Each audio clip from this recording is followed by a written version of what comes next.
and his elder brother Raila Odinga managed to secure a major victory against the Deputy President William Samoei Ruto in Parliament after the members of Parliament, including close allies of the Deputy President, voted overwhelmingly for the Building Bridges Initiative Bill. That victory should actually be celebrated by Raila Odinga and by President Uhuru Kenyatta. But sadly, Raila Odinga is not celebrating the victory. He's not celebrating the victory because that victory is coming with the new challenges. So in this video today, I want us to look at the new challenges which Raila Odinga is facing after they secured a victory against the Deputy President William Ruto in Parliament. But before we do that, if you're watching this channel for the first time, I want you to take a minute or two and click the subscribe button so that next time we produce a video like this, YouTube will automatically notify you. And to the subscribers, I want to continue thanking you guys for your continued support. And please give this video thumbs up. Now let us get back to serious business. On Thursday, members of Parliament voted either for or against the Building Bridges Initiative Bill. It was expected that the yes were going to win, but there were some surprises. Key allies of the Deputy President decided to vote for yes. And indeed, yesterday, the Deputy President held an urgent meeting at Susan Kihika's residence to review that voting, which shocked everybody in this country. But Raila Odinga and Uhuru Kenyatta secured a victory, and they should be celebrating that victory. But Raila Odinga is not. Raila Odinga is not celebrating that victory because that victory is bringing new challenges for Raila Odinga. And the first challenge it's bringing to Raila Odinga is the ODM rebellion. We all know that in Nyanza, most people are yet to embrace this Building Bridges Initiative process, not because of anything, because there's this notion that the BBI is favoring the people of the larger Mount Kenya region. But the same people it's favoring are not fully supporting it the way the people of Nyanza have been supporting the Building Bridges Initiative process. And James Orengo and Otinda Molo engineered further rebellion when they went to the ground and poisoned the ground. That Nyatike ought to have been given a constituency. That in Homa Bay, Ndewa and Karachuonyo ought also to have been given a new constituency. So Otinda Molo voted yes in Parliament, but James Orengo will be voting next week. So Kenyans will be waiting to see how James Orengo is going to vote. But that debate in Parliament over BBI actually exposed sharp divisions within the ODM party. So how is Raila Odinga going to deal with the rebellion within the ODM party? For example, today, James Orengo is in Bondo, accompanied by a businessman called Adiwo, who is a former PA to Raila Odinga, who wants to be the member of Parliament for Bondo. Opiyo Wandayi is also in Bondo, accompanied by the area member of Parliament, Ochanda Gideon. And these two guys are going to the ground with the different messages. We'll be waiting to hear the message from James Orengo. But already I have a clip of Opiyo Wandayi and Gideon Ochanda listening so that you can understand the rebellion.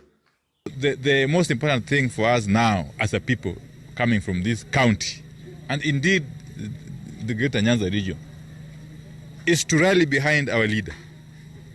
And let me emphasize that we have got only one leader, and that is none other than Raila Odinga. Once he has given us direction, just like he has done on the matter of BBI, we have got no choice but to give support to that position. And that is exactly what we are doing. And that is what we did in the National Assembly 2 days ago. And that is what we expect our members who are in the Senate to do next week when they convene. So where we have reached, there is no more debate, really. It's a question of choice. You are either with us on this BBI train, or you are not with us. And if you are not with us, you should have the courage to vote no. Yeah, vote no at whatever stage. We must follow exactly what our leadership says, and what our leadership really brings in front for us. If we go against it, then it definitely means that what we are doing, we are not respecting our leadership. So this is the most important thing that we must be looking at the moment. As has been mentioned, in constitutional making, no sector gets 100%. Ungekuwa party leader wa ODM na unatoa msimamo na wengine hawafuati, si utawanyorosha? You either belong to the party or you leave. A party position is a party position. There's no two way about it. And it doesn't matter who you are. So it's simple. Sisi tuko na discipline. Ndio maana unaona ukienda kando na party position unachapwa, unarudishwa nyuma. Na chama ya ODM iliamua iko behind BBI. Na ndio maana nilipiga yes kwa niaba ya wananchi wa support. So how is Raila Odinga going to deal with this rebellion within ODM party? Because it's going to expand. Oparanya is already talking the same language as that of Orego. In due time, we'll start hearing other people speaking the same language as those of Orego. So that's the first challenge it's bringing on board. And it's giving Raila Odinga a really sleepless night. Number two is the formation, 2022 formations. Let's face it, William Ruto is not supporting the building bridges initiative process, because we want a situation where more money are at the national level. But if BBI is going to pass, the biggest beneficiary is going to be William Samoei Ruto. Why? Because of the formation. BBI is proposing the position of the president, the prime minister, deputy president, and 2 deputy prime ministers. The current constitution is giving William Ruto a serious headache. If he's going to contest, he only has the option of a running mate. And who can he choose as his running mate? Can he choose from Central Kenya or the Raila Odinga region? And how will Kenyans react to that? For Raila Odinga, it's okay. But this headache William Ruto is facing, BBI is going to solve it for him. So it means tomorrow, if BBI is going to pass, the deputy president can decide that I'm going to get a running mate from Central Kenya and then a prime minister from Western Kenya. Then he can decide to give the deputy prime minister to someone from the coast and maybe someone else also, even from Nyanza. So the deputy president is being favored by this 2022 formation. So Raila Odinga is having that headache because initially the idea of President Uhuru Kenyatta, and I once stated here that the president has told One Kenya Alliance to rally behind Raila Odinga. I'll do a video on that in the due course. I'm still getting more information. So the idea was that Raila Odinga was going to be the prime minister with Kalonzo Musyoka as his running mate.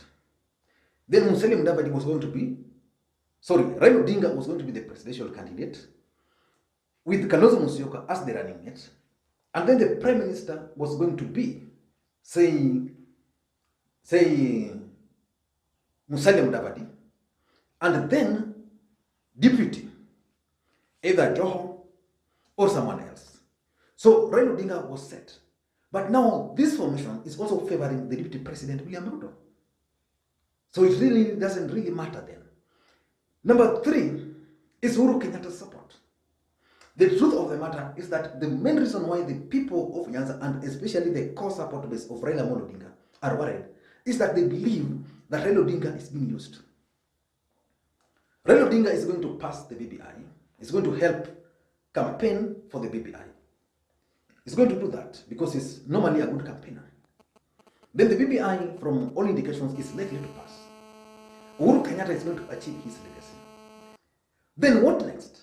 After Uhuru Kenyatta has achieved his legacy, Uhuru Kenyatta might decide that I no longer need Raila Odinga. I'm going to bring on board Gideon Moi. And I'm going to bring on board Gideon Moi and make him the presidential candidate. After making Gideon Moi the presidential candidate, then Kalonzo Musyoka can be his running mate. Or I can decide to bring Fred Okengo Matiang'i. So President Uhuru Kenyatta's support is not really secured. And that's something which is worrying Raila Odinga. Number 3 is this campaign of BBI. How is it going to be conducted? Raila Odinga is hoping that the Building Bridges Initiative campaign is going to propel him or to project him. Number 4, Raila Odinga is also hoping that the Building Bridges Initiative campaigns is actually going to give them the momentum for 2022. If you look at the signals coming from the larger Mount Kenya region, the signal is very simple. Separate BBI from 2022. And I'm certain that that's also the strategy which the Deputy President is going to use. He's going to try so hard to separate BBI from 2022. Because the truth of the matter is that if the BBI campaigns is going to go the way it's expected, then Raila Odinga and Uhuru Kenyatta are going to campaign together and they are going to win. Once they win, it means the people of the larger Mount Kenya region are going to support the BBI. After that, a momentum is going to be created. And the people of Mount Kenya region will decide, okay, Raila Odinga Odinga stood with us. And I know they have a message which they're going to take to those people on the ground there. So basically, the headache Raila Odinga is having is whether the BBI campaigns are going to be separated from 2022. Because in an ideal situation for him, Raila Odinga would want a situation where President Uhuru Kenyatta campaigns for the Building Bridges Initiative process. And then as he campaigns for the BBI, then he's going to tell the people that, no, this is my team for 2022. And Raila Odinga will take the face of that campaign. Without that, then it would mean the BBI campaigns is not going to help Raila Odinga's bid for 2022. And lastly, is how he's going to deal with the strongholds who are opposed to the Building Bridges Initiative process. I followed very closely the debates in Parliament. Members of Parliament from Turkana County, majority of them, voted no, a resounding no. Why? Remember, the County Assembly of Turkana actually voted yes to the bill, but the members of Parliament voted no.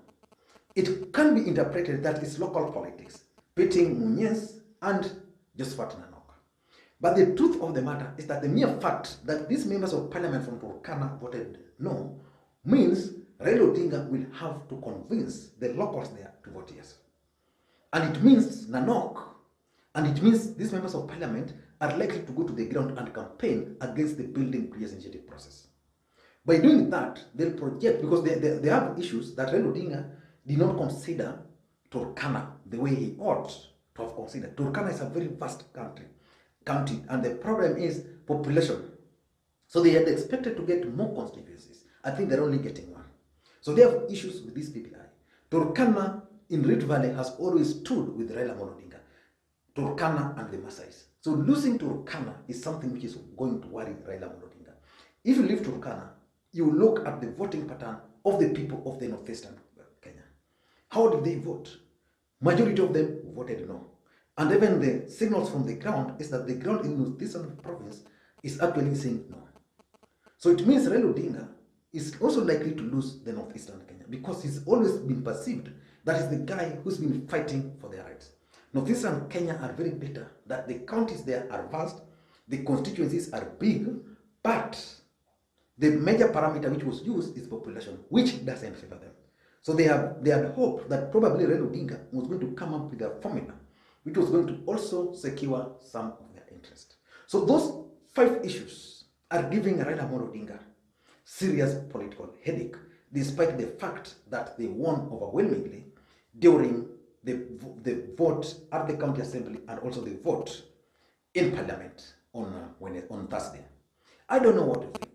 Do you think Raila Odinga is going to gain is going to gain from this Building Bridges Initiative process, or do you think this BBI is actually going to destroy Raila Odinga's political career? Let us wait and see, because so many people believe that the BBI is going to fail. Personally, Building Bridges Initiative process is going to come to the country, it's going to come to the referendum, and Kenyans are also going to vote for it. Not because of any other thing. Kenya is a tribal country. President Uhuru Kenyatta and Raila Odinga have the numbers. Thank you guys, and please may you have a good day.